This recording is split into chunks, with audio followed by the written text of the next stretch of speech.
आइए देखें कि आपने अपने इंग्लिश को कितना इम्प्रूव किया है। यहाँ मैंने लिखा है दो सेंटेंसेस और मैंने दोनों को ट्रांसलेट कर दिया है, लेकिन आपको बताना है कि ये ट्रांसलेशन सही है या गलत। यहाँ पहला सेंटेंस है, यह बॉक्स उस बॉक्स से 10 गुना भारी है। तो इस सेंटेंस के लिए मैंने लिखा है, this box is 10 times heavier than that box। और यहाँ दूसरा एग्जाम्पल है, सीमा रेखा से 2 गुना लंबी है। तो इस सेंटेंस के लिए मैंने लिखा है, सीमा इज 2 times taller than रेखा। तो यहाँ आपको बताना है कि इन दोनों हिंदी सेंटेंसेस का ट्रांसलेशन सही है या गलत है। आपके पास है 5 सेकेंड्स, आप अपना आंसर कमेंट बॉक्स में लिखें। उसके बाद मैं आपको बताऊंगा कि आपने सही आंसर दिया या गलत, और अगर आपने गलत आंसर दिया तो इसका सही क्या होगा। आपका टाइम शुरू होता है। आपका टाइम खत्म हुआ। अगर आपका कहना है कि ये दोनों सेंटेंस सही है, तो मैं आपको बता दूं ये दोनों सेंटेंस गलत है, क्योंकि इस तरह के सेंटेंसेस को जहां आपके सेंटेंस में आया रहता है कोई न्यूमरल यानी कोई अंक, जैसा कि यहाँ पे आया है 10 और यहाँ पे आया है 2, तो इस तरह के सेंटेंसेस जहां आपके सेंटेंस में कोई अंक आया रहता है यानी कोई न्यूमरल आया रहता है, को इस तरह से ट्रांसलेट नहीं करते हैं। कैसे करते हैं, आइए इस बात को जानें। यह बॉक्स उस बॉक्स से 10 गुना भारी है।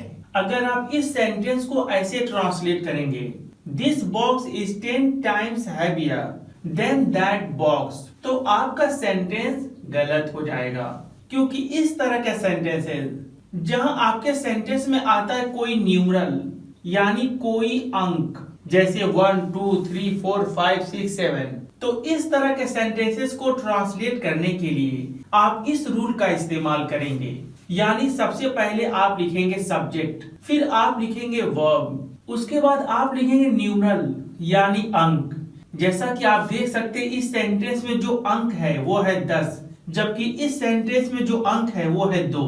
और उसके बाद आप लिखेंगे टाइम्स, फिर आप लिखेंगे एज, उसके बाद आप लिखेंगे एडजेक्टिव जो आपके सेंटेंस में आया रहेगा, उसके बाद आप लिखेंगे एज, फिर आप लिखेंगे नाउन या कोई प्रोनाउन, यानी अगर आपके सेंटेंस में कोई नाउन या प्रोनाउन दोनों में से कोई एक आया रहेगा, तो जो आया रहेगा आप उसे लिखेंगे।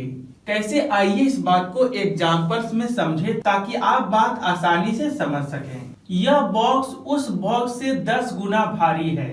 तो सबसे पहले आप लिखेंगे सब्जेक्ट, आपका सब्जेक्ट है यह बॉक्स, तो आप लिखेंगे दिस बॉक्स। उसके बाद आप लिखेंगे वर्ब, तो आपका वर्ब है जिसकी इंग्लिश होगी इज। यह मैं आपको एक और बात बता दूं, क्योंकि बहुत सारे लर्नर ये कहते हैं कि इज या आर ये हेल्पिंग वर्ब होता है, यानी यहाँ मेरे सेंटेंस में आया इज एक हेल्पिंग वर्ब है। अगर आप भी यही सोचते हैं तो मैं आपसे कहूंगा कि आपके सेंटेंस में आया इज हेल्पिंग वर्ब भी होता है और मेन वर्ब भी होता है, जिसे हम लिंकिंग वर्ब कहते हैं। ये हेल्पिंग वर्ब तब होता है जब इसके बाद आया होता है एक मेन वर्ब, जैसा कि मैंने यहाँ लिखा है, ही इज ईटिंग या सी इज स्पीकिंग या श्याम इज डांसिंग। इन तीनों सेंटेंस में आया है इज, और इन तीनों सेंटेंस में आया इज हेल्पिंग वर्ब है, क्योंकि उसके बाद आया है एक मेन वर्ब। तो जब सूरत ऐसा हो कि इज के बाद आ जाए मेन वर्ब, तब वो इज होता है हेल्पिंग वर्ब। लेकिन जब इज के बाद कोई मेन वर्ब नहीं है, तो इस सूरत में इज खुद मेन वर्ब होता है, जिसे हम लिंकिंग वर्ब भी कहते हैं। तो मैंने यहाँ लिखा वर्ब, उसके बाद हम लिखेंगे न्यूमरल यानी अंक, और मेरे सेंटेंस में जो अंक है वो है 10, तो हम लिखेंगे 10। उसके बाद हम लिखेंगे टाइम्स, फिर हम लिखेंगे एज, फिर हम लिखेंगे वो एडजेक्टिव जो हमारे सेंटेंस में आया है, और वो है भारी, तो हम लिखेंगे हैवी।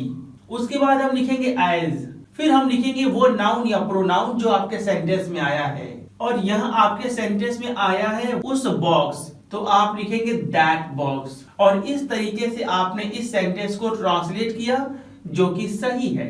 आइए अब दूसरा एग्जांपल देखें। सीमा रेखा से 2 गुना लंबी है।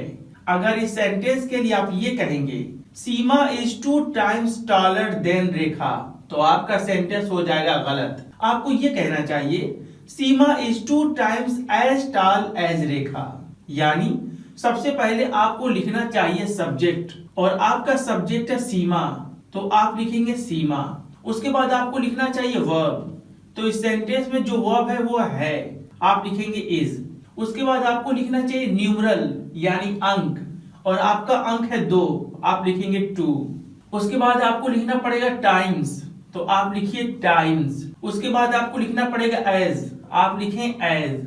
उसके बाद आपको लिखना पड़ेगा एक एडजेक्टिव जो आपके सेंटेंस में आया है, और आपके सेंटेंस में आने वाला एडजेक्टिव लंबी, तो आप लिखेंगे टाल। उसके बाद आपको लिखना पड़ेगा एज, तो आप लिख दीजिए एज। और लास्ट में आपको लिखना पड़ेगा कोई नाउन या प्रोनाउन जो भी आपके सेंटेंस में आया हो। तो यहाँ आपके सेंटेंस में आया एक नाउन जो है रेखा, आप लिखेंगे रेखा। और इस तरीके से ये सेंटेंस सही है।